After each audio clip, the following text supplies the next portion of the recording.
FBI now says 2 Chinese nationals have been charged with smuggling a potentially toxic fungus that could ravage crops in the United States. They were trying to bring those to the homeland. Here's a photo of the fungus found at the Detroit airport last year. It was found in 4 plastic baggies. It was stashed into wads of tissue paper. And authorities say that the toxins cause, quote, vomiting, liver damage, and reproductive defects in both humans and livestock. What were they doing with this? Why were they trying to bring this into our country? These pathogens that were being brought in, agroterrorism, if you will, that was coming in. There are, well, maybe you can set this up, because there was a lot of national security concerns because essentially Chinese nationals were coming in, sneaking these bioweapons in, and we're now just finding out about it. That's right. This was a fungus that was brought in by a couple that had extreme potential for both negative effects on humans, livestock, potentially crops, and all of this. And they were headed towards the University of Michigan. But you've talked about the threat of the Chinese nationals, whether coming through the southern border, here on student visas in many cases, in the consulates.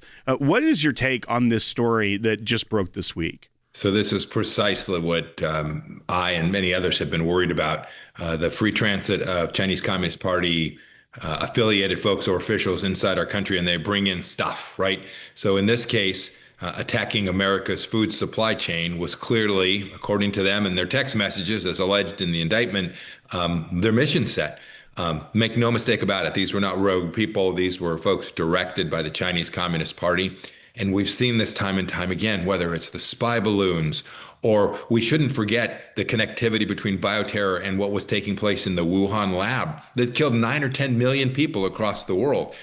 Different in kind, but the nature of the regime, their efforts to infiltrate the West and the United States, and in this case, bring in bioterror weapons that could have caused enormous damage to the American food supply chain and put millions and tens of millions of American lives at risk, is very real. And I am so pleased that the Trump administration, the FBI, found these folks, pulled them, got at least one of them arrested and now can go to trial. But how many others are out there? What other vectors are being used? This is something we need to be completely on alert for and devote the necessary resources to make sure and take this risk down. And Secretary Pompeo, you've been talking about this threat on this broadcast for years, that there are nefarious actors that are directed by the leadership within China, the Chinese Communist Party, that are here to do nefarious things. They're not here for these lofty moral purposes of just getting the education at our great institutions and making the world a better place. Zhuan is the woman. There was the boyfriend and girlfriend. So Zhuan's the woman. The FBI has evidence that she had done this before. She had worked with someone else to smuggle in the same pathogen. She gave the other person detailed instructions on how to smuggle it in a book and said there are usually no problems. Rest assured, I have mailed these before. So you wonder how many times she's done this. And then she lied on her visa, saying she was studying a topic distinct from the use of this pathogen. This raises all kinds of questions about subterfuge and frequency. This woman's background, she got Chinese government funding for her work. And not only that, some of the information that she had on her said there was membership and loyalty to the Chinese Communist Party.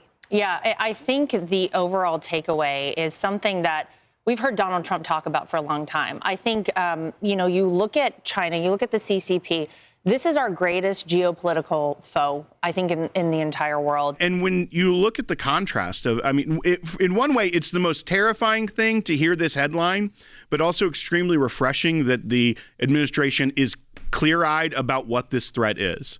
It is not concerned that back in 2020, when the virus came from China, and you saw Nancy Pelosi saying that you cannot say that this virus came from China and because you will be xenophobic.